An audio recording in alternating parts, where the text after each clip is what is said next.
It's training camp eve for Pitt football, and on this episode of the Pittsburgh Sports Now Football Pulse, wanted to do something a little bit different and let the fans chime in with our first mailbag episode of the 2025 season. I'm Nathan Bryson here. Welcome in to the Pittsburgh Sports Now Football Pulse. Tomorrow's going to be a busy day down on the south side, Wednesday, July 30th, so be sure to stay tuned to all of our coverage over at PittsburghSportsNow.com. Now, today on this episode, fielded a handful of questions, reached out on Twitter, asked you guys to let me know what you are concerned about, curious about, so on and so forth. So got a nice little list of questions here. Some of the questions I may not specifically answer. Maybe you will hear those answers throughout some of these questions that were asked, but we're going to start this one off hot with a big topic that I haven't necessarily talked about, just not a lot so far heading into this training camp. Year 2 under Kade Bell. What should we expect, and how has he fared? A very nice little wrinkle to this question. How has he fared at other places in year 2? This was from Paris Knight over on X, Twitter, whatever you want to call it. Now, this was interesting because it gave me a little exercise to do, to go back and look at how Bell has fared, going from year 1 to year 2. Now, there's a stipulation to this because his experience has mainly been at the D2 level, D3 level, just so not at the Division I level. So this is something new for him, going from year 1 to year 2. Obviously at this Power 4 level, completely different than anywhere he's coached yet. And he's only really had one offensive coordinator job where he stayed more than 1 year, and that was at his most recent stop in Western Carolina. So here's the numbers. Taking a look back at the statistics from year 1 to year 2. In 2021, averaged 32.36 points per game. In 2022, dipped just a hair, down to 31.91 points per game. Passing yards went down, 320 passing yards per game to 301.09 passing yards per game. The rushing yards went way up. And a big reason because of that, Desmond Reed, who is, of course, at Pitt now. 150.8 rushing yards in that first season at Western Carolina. That second year, 184.3. So a big increase of 34 yards there on the ground game. And Desmond Reed was there with 826 yards and 4 touchdowns. So the running game, I think, saw improvement. And that's because Reed was a playmaker, and then just some more consistency on the offensive line and maybe not so much reliant on the pass. And I think that is what we could see this year from Pitt in year 2 under Bell, and this will go into some of our other questions we're about to talk about real shortly here in this offensive line. If the offensive line could take the appropriate steps under Bell, under Jeremy Darveau, I think you could see more of a running game out of Desmond Reed and Juelz Goff and whoever else sort of fills up the rest of that depth chart at the running back room. And we'll talk again, another topic that will be brought up in this episode as well, as that running back room. So I think we could see more of the run game. And I think, by any means, I don't think Kade Bell did a bad job in his first year at the Power 4 level. You look at the numbers from 2023 under Frank Cignetti, to Kade Bell. In 2023, the scoring offense was 116th in the country, with just 20.2 points per game. That improvement was made to number 31 in the country with 32.9 points per game for Bell in his first year. Total offensive yardage went from 317.9 yards to 408.6 yards. So, that's a massive improvement of 90 yards right there in itself. Now, the offense was moving along quickly, and I think we will still see more of that up-tempo offense, but I think Kade Bell can slow it down just a hair. I don't think he has to go as quickly here at this Power 4 level because, there's more chess pieces to move in the game at this level. It's not always going to be one on offense. You have to win and come up with stops on defense. And you can't go down and score really quickly and then leave your defense out there experiencing more snaps and more plays, because then you're just going to get into a shootout. So I think if Bell can adjust and find some times where he's not going to go as fast, I think that could be huge for Pitt in year 2. And I think we could see that from Kade Bell, adjusting a little bit in that sense. Also, I think just overall, he's got his players now. Some more of his players that he likes to have in this offense, guys who are maybe a little bit smaller, speedier. You got a Kateris Hicks in there. You got 3 freshman wide receivers in there. You got 3 freshman running backs in there as well. Joel Goff, Desmond Reed. They fit that billing that you want, that Bell wants at running back. So, in my opinion, I think this offense can definitely see some improvements in year 2. And again, like I mentioned, those first 5 to 7 games, obviously you started to see things slow down against Cal. They didn't really have to do much against Syracuse, but those first 5 games, I mean, everything was clicking. Now, the biggest thing overall will be how do they adjust in-game throughout the season against defenses, because teams started to throw a little bit of a high 3, drop 8 type look against Holstein and Yarnell, and they struggled. There was more turnovers down the stretch. And again, this offense took a hit because Holstein was hurt. So, and we'll talk about that in a second. So that's our first question. I think Bell, I think we can see a lot of improvements here. And I think just more comfortability and his type of guys in this offense can lead to some more improvement there.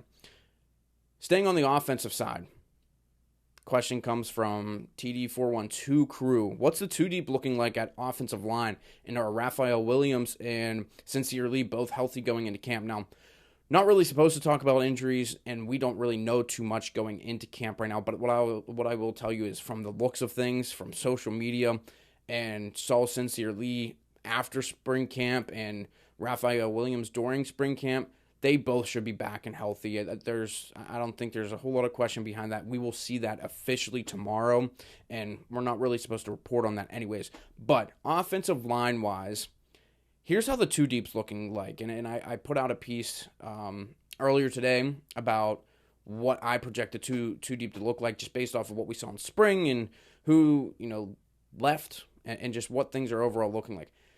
The first team unit. Left tackle is still up in the air, but I'm putting Jeff Piercy here, the Michigan transfer, at left tackle. Keith Govea, the Richmond transfer, at left guard. Lyndon Cooper back at center. B.J. Williams back for a 3rd straight year at right guard. And Ryan Baer back over to his natural position at right tackle. The 2s, this is where it gets a little bit more tricky. Kendall Stanley, I think he can slot in at any of the tackle spots. I have him at the left tackle, sort of being that backup to Jeff Piercy. Ty Ray is at left guard. Ray, during the spring, played a little bit of left tackle, but mainly saw a lot of snaps at left guard. He's a 6'6", played just 3 games last year. He's a redshirt sophomore, so he'll be my guess at left guard. Ryan Coretta moved into the center position, and right now it's very thin there. So that's a big question coming into training camp is who's really going to solidify that second spot at center. Right now, I think it's Ryan Coretta. Jackson Brown at right guard, I believe that's going to be your secondary right guard.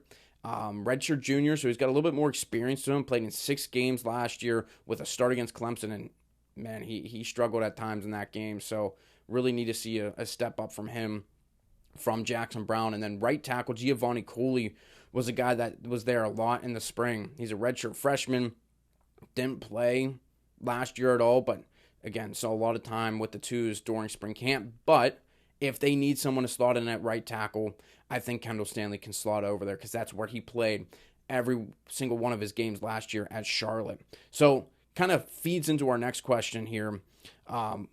Reasons to believe the O-line will be dramatically better or not versus last year's disaster. This comes from Running Beam over on X. Man, I think I'm going to answer this on both sides of the coin right now, and reasons why and why it will not. Let's start with the reasons why I don't think maybe it can improve. This offensive line, as I just listed from that 2 deep, projected 2 deep outlook, they're like 1 or 2 injuries once again away from being a disaster, as you said. You use a left tackle, or right tackle, or both.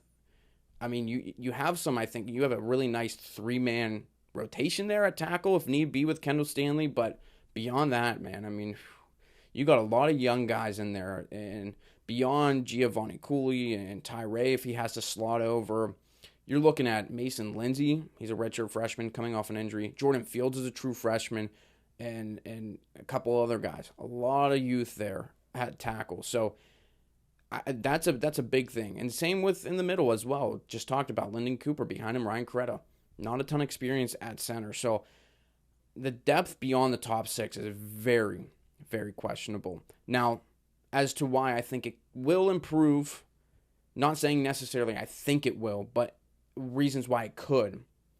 It's year 2 under Kade Bell. It's year 2 under Jeremy Darville. You got to see some sort of improvement, some sort of step up from last year. And also, they've been in the strength room, getting more acquainted with this offense. Last year, we talked about how with this up-tempo offense, they had to get in the weight room and slim down a little bit, be more athletic, be able to get up to the line quickly to snap the ball. So Ryan Baer was one specific example. Said he's weighing the least he's weighed since high school. So he's obviously dropped some weight. You'd expect that across the line, just more muscle built on, a little bit slimmer. So I think that could be a big reason as to why they're just going to be in better shape and help this offense just overall. And just hearing from the linemen and offensive personnel in general during the spring, they said this offense is light years ahead than what it was last year. A lot more comfortability, knowing what's going on, knowing the playbook, again, getting up quickly to the line. So I think those, are some of the key reasons. And then just looking at the offensive line personnel, Lyndon Cooper is back. He could be one of the best centers in the ACC this year. B.J. Williams, it's his third year starting. Ryan Baer, he's in his third year of contributing to this offensive line. And you kind of look at who they lost compared to those 3 guys they brought in from the transfer portal. Okay, you lost Branson Taylor, but he missed the last couple of games with an injury last year. He's off to the NFL, so that's a key loss. And when he was in there, they played well. But beyond that, Ryan Jacoby, he's gone. He graduated. Not sure if he's gone on to anywhere. He was constantly injured and really wasn't all that great at left guard. Jason Collier was a 6th-year guy. He was pretty much ineffective. He really didn't see the field much. Terrence Enos was a guy that was there in the spring that transferred out and now is at, I believe, Kansas State.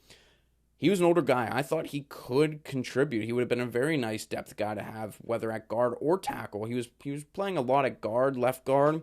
Would have been a good player to have there. And then Terrence Moore is another guy that I don't think he would have been super useful in this offense. He got beat out by Lyndon Cooper, but still would have been a nice backup to have at center. So I don't think they lost a ton. Enos and Moore could have been a nice help to that depth of the offensive line, but I think bringing in Piercy, Kendall Stanley, and Govea, all guys with a ton of starting experience, I think you just, the trades you made with some of those guys that left, some of the more important guys, because there were some other guys that left as well, but those were bigger additions. Pitt brought in better players than they necessarily lost from last year, other than pretty much Branson Taylor. So that's a couple of reasons why I think this offensive line could be better than last year's disaster, as was said in the question. Moving along, from Bill, the question, which wide receivers do you think will step up behind Kenny Johnson, Raphael Williams, and Sincere Lee? So Johnson's your number 1. Raphael Williams is your number 2 in the slot. Sincere Lee, I mean, I don't know necessarily where he is stacking up amongst this wide receiver room. He was, again, we talked about he was hurt, coming back from injury, got hurt in the Clemson game. He's a Kade Bell guy, came from Western Carolina, was rather productive in the time he did play last year, so I think he could come back in. And there was sort of a secondary question that came along that sort of fits into this, and Matt Chrissy asks, it basically says that he's thinking Kateris Hicks takes Lee's spot as the third wide receiver. What say you? And you know what? You're right on the money, because that's what I would say. I think Kateris Hicks is sort of your second, third guy in this receiver room, and I think that's a guy that can really step up for Pitt this year. He's a redshirt sophomore at Louisville, coming from Louisville, and he's fast. He's got the speed. Kade Bell, he was a slot guy at Louisville. Kade Bell wanted him on the outside. He wants his speed to take the top off of the defense, where maybe Kenny Johnson's more of just a guy you can throw the ball to, be a contested catch type receiver, where Hicks is just going to be a blazer on the outside, just speed down the field. And we saw it also in the spring game. He got a quick pass from Mason Heinschel, and he took off right down the middle for 65 yards. And that was more of a catch and run. And so you can see both ends of things there with Kateris Hicks. He can catch and make plays, or he can just fly down the field. So I think he's a guy that's going to get a lot of targets this year in this Pitt offense, along with Williams. I think Williams will rack up a good bit of targets, and he had 6 touchdowns last year, led that Pitt receiver room. Looking around the rest of the receiver room, they have pieces there. We'll see how they develop and where they go from there. Deuce Spann, I'm a little iffy on him. He's got real nice size. He's just got to put it all together. In 27 games at Florida State, he had 10 catches for just 92 yards. His main contributions were in the kick return game. He had 13 kickoff returns for 348 yards and a big touchdown. I think he can kind of be like a Dejon Reynolds guy, kind of fills the gaps, can maybe be a red zone threat, maybe a little bit more of a contributor and producer than Dejon Reynolds was. I mean, we saw the big play that Reynolds made in the backyard brawl, so maybe Deuce Spann can make a couple plays like that. And another part that was brought up in this question was, what about Zion Fowler-El? Where is he at? I think, Fowler-El is going to be key to this season in this receiver room because you have a couple guys at the top that can make plays, but what about that depth? And I think Fowler-El is at the point where he's at a good spot where I think he can really be a good part of this offense on the outside. That's pretty much where he's playing, but it's just can he see the field? Is there going to be a path in front of him? Because beyond Deuce Spann, is Fowler-El going to be able to crack and see the field? We saw in the spring game, he got some nice separation on a touchdown grab. I think he's a really nice route runner. So I think he has the tools there, but he really has to make it happen and translate that to the field because at this point and with the way things go after the season, I mean, if he really isn't contributing much, he could be a guy that may decide to leave after the season. Moving along, another question, moving to the defensive side of the ball. Haven't really talked too much there. Can the cornerbacks hold up against talented wide receiver rooms? So it's a really interesting question because I don't know if they'll be able to. We saw the numbers last year were not good at all. Pitt's pass defense, 15th in the ACC, 122nd overall nationally on the season, and it just wasn't that great. And I don't know if much improvement is going to come. I mean, Rashad Battle's back. He's in his 6th year. Tamon Lynam is going to be in a projected starter role. I think Lynam, in my opinion, Lynam's an upgrade over Ryland Gandy. Gandy was a little bit smaller of a defensive back, and he was still young and had, wasn't necessarily the most mature guy on the field. He had a lot of hiccups, and so did Battle for the fact of that. I mean, Battle had some missed tackles, but you talk about talented wide receiver rooms. Last year, you look at the Clemson game that they lost by 4 points. Cade Klubnik passed for 288 yards, and that was a top receiver room with a lot of top talent, young talent.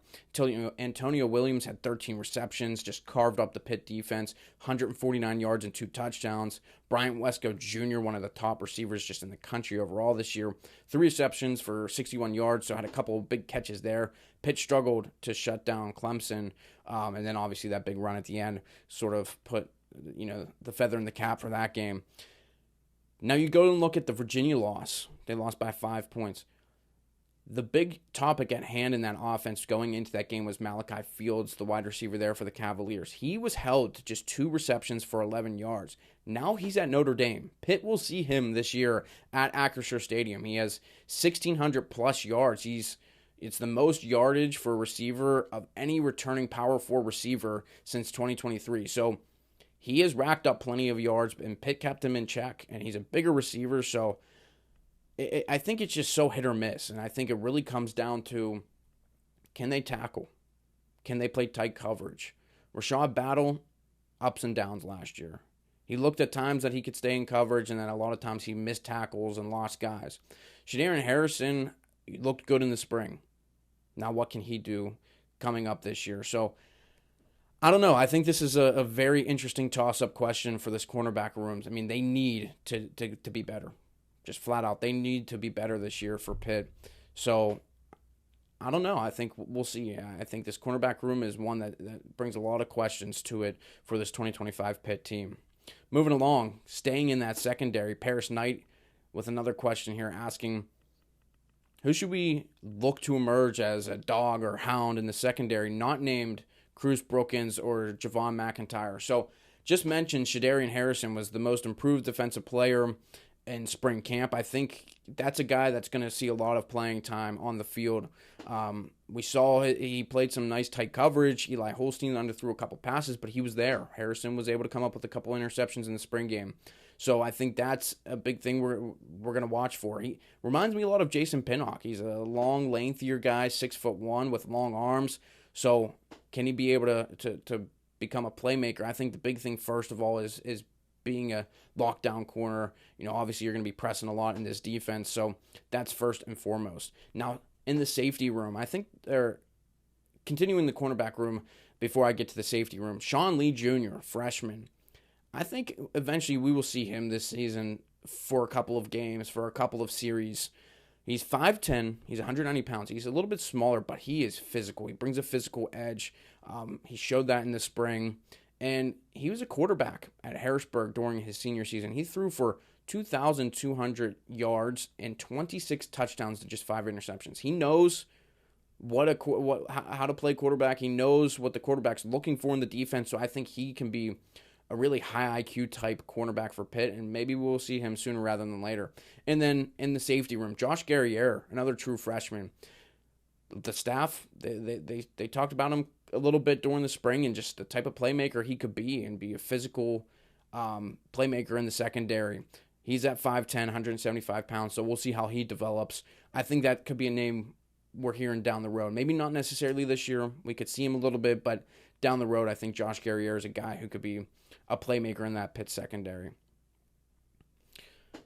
Next question coming in. How will this team respond after losing 6 games in a row following last season's promising start? So this is a very interesting question because it's a completely different season. Obviously, that's still weighing on you, but as soon as that first kickoff happens, the first snap of training camp happens, you should be forgetting about last season. It's all eyes forward on 2025, and obviously the goal for Pitt is to get to the ACC championship this year, as is always. And for me, I could see a good response. I could see them, I personally, looking at that schedule, look at a 7-2 start. So very similarly, Pitt will start to last year. The losses that I foresee: Louisville at home, Florida State on the road, a tough environment down there. But really, I think it's going to come down to how they finish the season. You could talk about strong starts all you want, because Pitt has done it under Pat Narduzzi. There's been a couple years where they've started well, and then they've just sort of fizzled at the end and didn't finish with the way they looked and the way they looked strong at the start of the season. So it's going to be more about, for me, the end of the season, that final 3 stretch of games. Notre Dame's a really tough opponent, of course.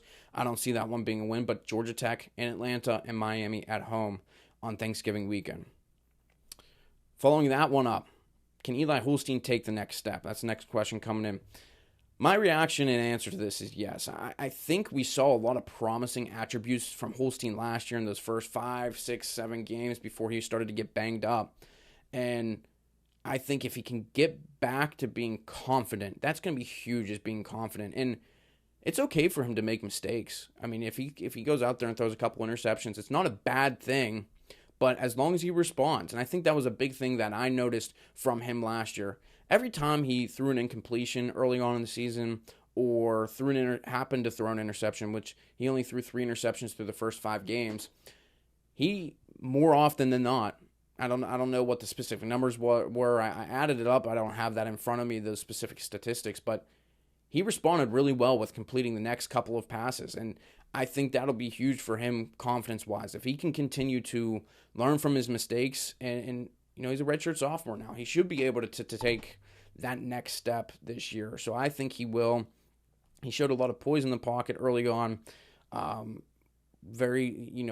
was very aware of his surroundings, climbed the pocket well, escaped when he needed to, and he has the legs to run. So I think he's the perfect quarterback for this Kade Bell offense. He's got some competition behind him from Cole Gonzalez, and if Holstein's not playing well, you'd think that Gonzalez could see some time this year if that happens. So Holstein probably knows that, and so he's got a little bit of a chip on his shoulder, and I think the big barometer for him is going to be that West Virginia game on the road, and then Louisville 2 weeks later at home after a bye week. And Louisville was the game he suffered that season-ending injury. So there's going to be a chip on his shoulder from that game as well. So those two games, I think, will tell us a lot about Eli Holstein. Final question for today's Mailbag episode. Who will Pitt use as a power back until Derek Davis Jr. is back? So we will find out if Derek Davis is at camp tomorrow. We will see if he's back from injury. There's a chance that he might not be. He suffered a season-ending injury at Boston College, required surgery, so he missed the entirety of spring camp. Now, I could see Pitt maybe straying away from really a power look. Now, obviously, in your short yardage situations, you're going to want a guy that can hammer a yard or two. And I could see Eli Holstein or the quarterbacks really, Kade Bell using them to sneak the ball within a yard or two. I think we're going to see a lot of that if Derek Davis isn't around. Now, the two running backs that I do think could be in there in those type of situations, though, as more of a power back. I think Ja'Kurian Turner, we're going to see a lot of him in general. He's 5'9", he's 180 pounds. He's got a nice burst to him, and he takes on contact pretty well. So I think that he could be a guy that Pitt could turn to and be sort of a power running back. But I think he'll play a good bit in general, maybe burn his red shirt this year. Now, the other guy that I think could really be, and he sort of fits this mold a little bit more than any other running back, maybe more so than Derek Davis, is true freshman Jaylen Brown. He stands at 5'10", 190 pounds. You go and watch his tape. That he does the same thing that you want in that type of back. Breaks through contact. He's just a physical back. He's got some good straight line speed. Not necessarily the most elusive guy left to right, just like Desmond Reed or Joel Goff, but he's a type of guy. He's a downhill runner. So I think with three freshman running backs, I think Jaylen Brown could be a guy we see in those type of situations where you need a yard or two. You bring in a heavy set package, and there you go. Jaylen Brown, maybe Ja'Kurian Turner as well in those situations if Derek Davis is not there. Well, I want to thank you guys for submitting all your questions. We'll do this again very soon, maybe a couple weeks into training camp to get more thoughts and questions from you guys. So thank you for tuning in to this edition of the Pittsburgh Sports Now Football Pulse.